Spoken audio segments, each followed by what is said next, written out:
साफ साफ बताएं बात का बात। आग लगने से पहले अपने गोडाउन में से सारा सामान रंजीत बाबू ने हटा दिया और अपने आदमी से गोडाउन में आग लगवा दिया।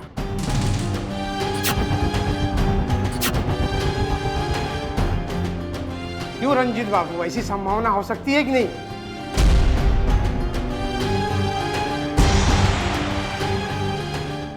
ये रघुआ का कहता नहीं इंस्पेक्टर, हम अपन गोडाउन में खुदे। आपका क्या नुकसान हुआ? 5 करोड़ रुपए कोई कम रकम नहीं होती। हम चले।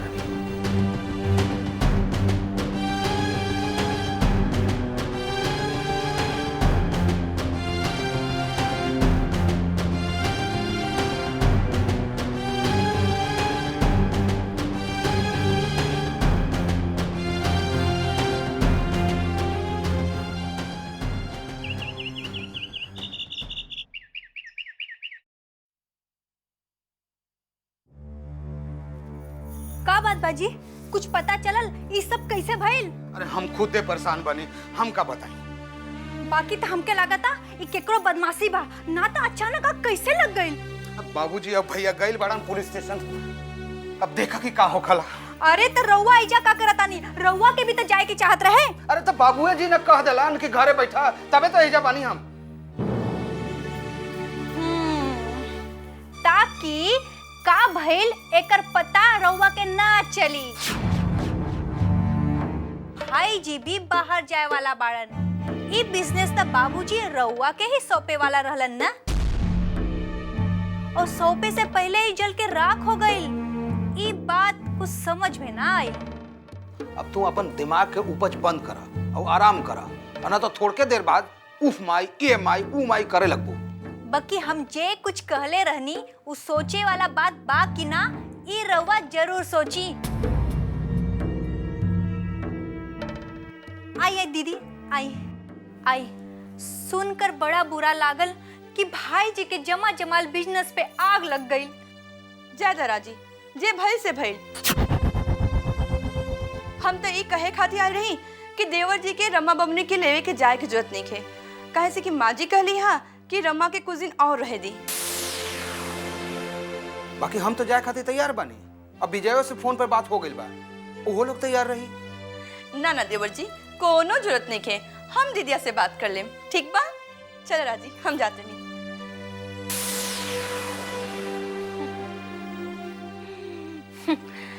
हम जब भी कुछ कहा तो रउआ इहे कहेली कि हम बकवास कर रहल बानी।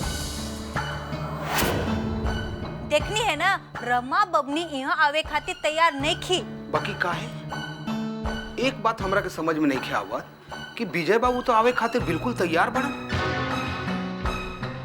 हम जब फोन पे बात कैली हाँ तो एकदम खुश सुनाई पड़त रहन, तो ये रमा पलटी काहे मारत बाड़ी? हम कुछ कहा तो रउआ के अच्छा ना लगी। अब जे कहे के बाद से कह, अच्छा लगे या बुरा लगे। देख, रमा बबुनी के ई जरूर पता चल गल होई कि विजय बाबू रुपया खातिर बिया कैले बाड़न। हाँ तब ये तो सारा दुनिया जानेला भाई कि अच्छा खासा सुंदर लड़की के केहू ऐसे खाली हाथ ना ले जाएला।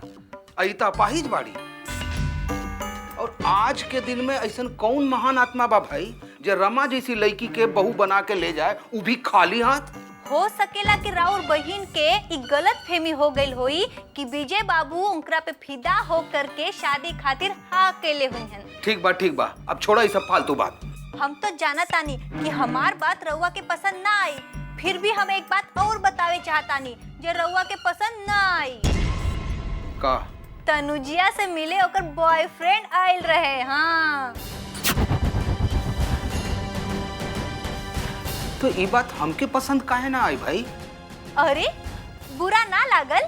ना।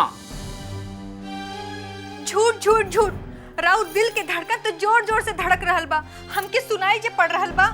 तो हर दिमाग एकदम बौरा गइल बा। पता ना तोहर दिमाग में ये गंदा ख्याल कहाँ से कैसे आ गइल बा, भगवान जाने। हाँ, अब तो हम बस सूरत हो जाए तो राउर के ध्यान तो दूसर औरत पे पड़े लगी ना। राजी, एक बात जाने लो, तू औरत जब माँ बनेली ना तो उन्हीं के चेहरा पर एक अलग तरह के खूबसूरती आ जाला। अरे तोहरा जराए के जरूरत नहीं खे।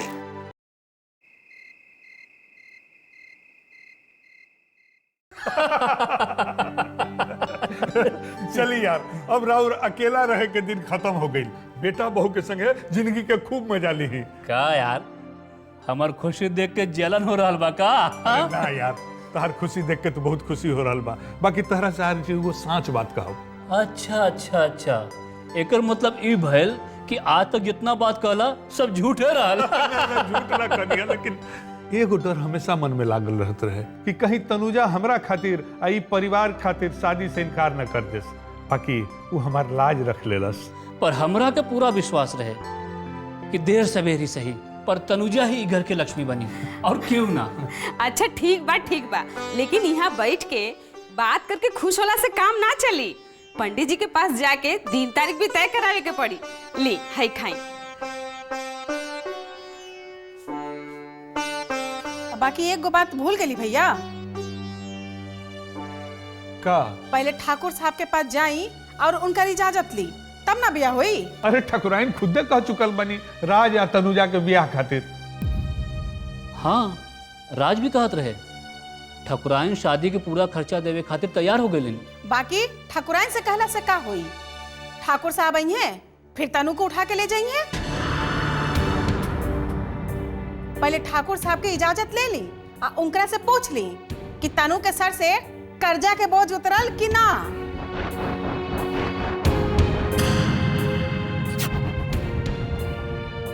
सुहासिनी, तहर इहे बात हमरा पसंद ना आवेला। जब न तब तू खाली निराशावादी बात बोलेलू। अरे ठाकुर और ठकुराइन कोनो अलग नहीं खन।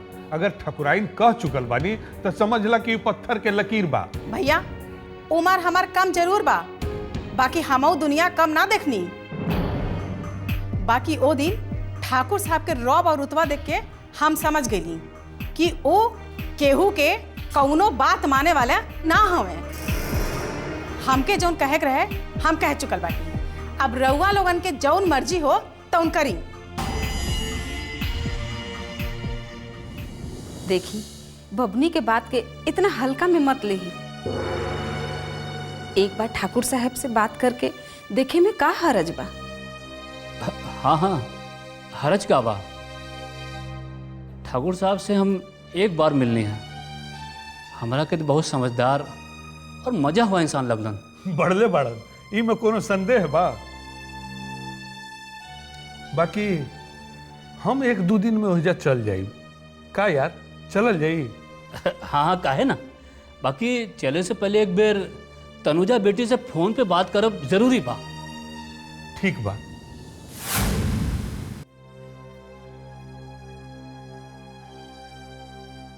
परी परी परी भैया जी रुआ यही जब है आ गई नी। तनुजा कहाँ पड़ी? परी तनुजा दीदी अपन कमरा में बानी, उनकर दोस्त आइल बानी ना। बाकी परी के दोस्त हम बनी।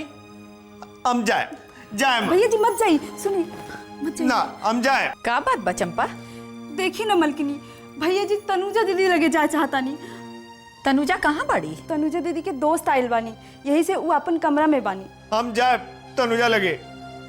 बाकी लल्ला वो मुलाजिम के कमरा बा, वही जा तोहरा ना जाए के चाहिए ना, तनुजा हमारे ही। हम जाए। अच्छा ठीक बा, पहले चला अपन कमरा में, हम अभी तनुजा के बुला देता नहीं। हमके तनुजा चाहिए, हमके तनुजा चाहिए बस। अच्छा ठीक बा, चंपा तू तनुजा के बुला दा। लल्ला अब जा अपन कमरा में, तनुजा तुरंत आ जाई।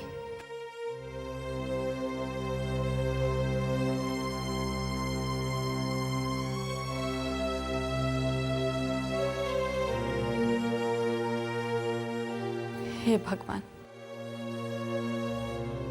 ई तनुजा खातिर दीवानापन भी कोनो पागलपन से कम नहीं के।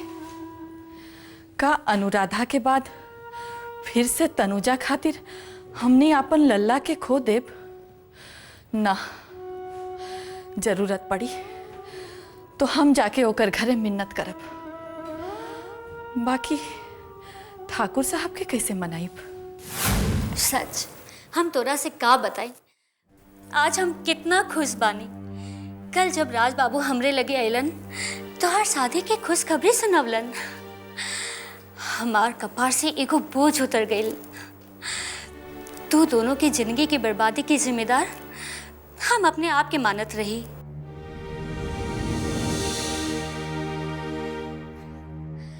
राज बाबू तो बहुत खुश पाड़न। बाकी तू काहे इतना चुप बाड़ू? अबले तलक एक को बात न कैलू। का तो ये शादी नहीं खो करे की चाहत?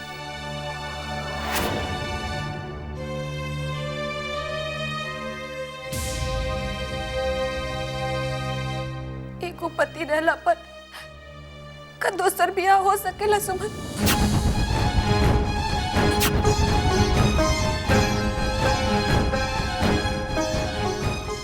का मतलब?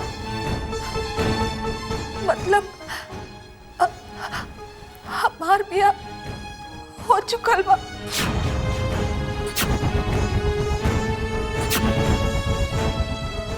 देखा तनु, ऐसन मजाक करल ठीक नहीं के। राज बाबू सुनहन तो का कहन? हम मजाक नहीं की करत सुमन। हमर बियाह हो चुकल बा। का? कब? केकरा से? विक्रम बाबू से। का तो बौरा गल बाड़ू? एक पागल के साथ रहत रहत तू भी पगला गेलू। प्लीज सुमन, कम से कम तू तो ऐसा मत कहा। का? ये तो का कह रहल बाड़ू? एगो आदमी के साथ रहत रहत स्नेह हो सकेला, लगाव हो सकेला, बाकी एगो पागल के साथ रहेला के तो जीवन के बंधन मान रहल बाड़ू? ओकरा के अपन पति मान रहल बाड़ू?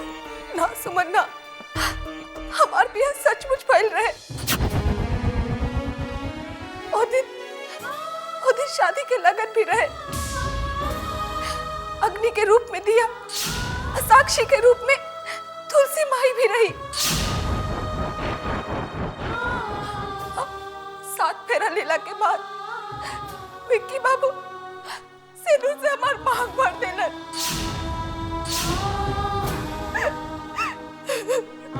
ये तो का कह रहल बाड़ू? बाकी तू ऐसा काहे कर लेलू?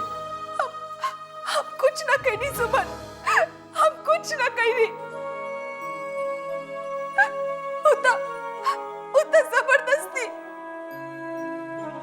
अब तू ही बतावा सुमन, एमे हम का कर सकत रही? अब एक ही रास्ता बा, तू एजा से भाग जा। जे भइल ओकरा के भूल जा।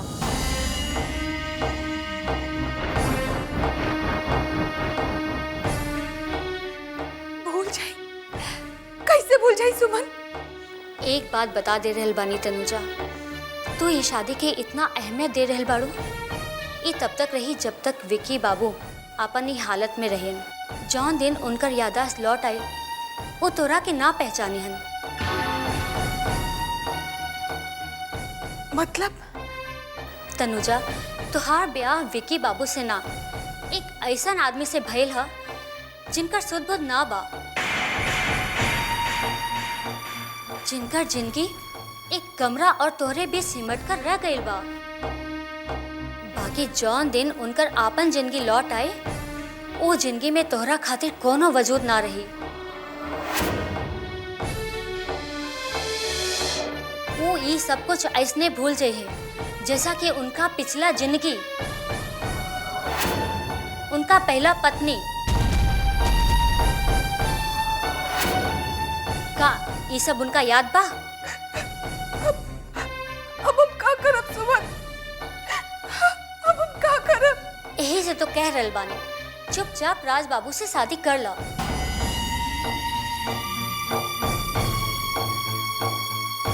ये संभव नहीं है सुमन।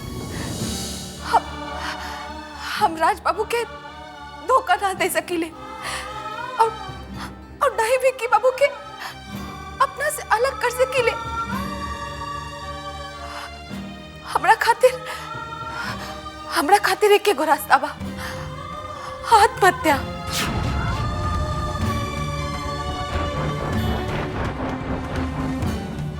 पागल मत बना, ये कोनो समाधान नहीं खे।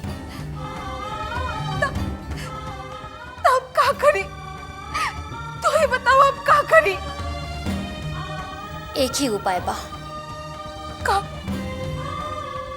विकी बाबू के ऐसने छोड़ दिहल जाए।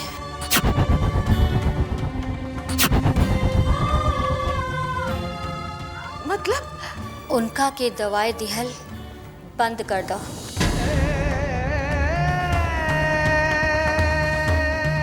उनका के कुछ याद दिलावे के कोशिश मत करो। उनका के पागल ही रहे दो।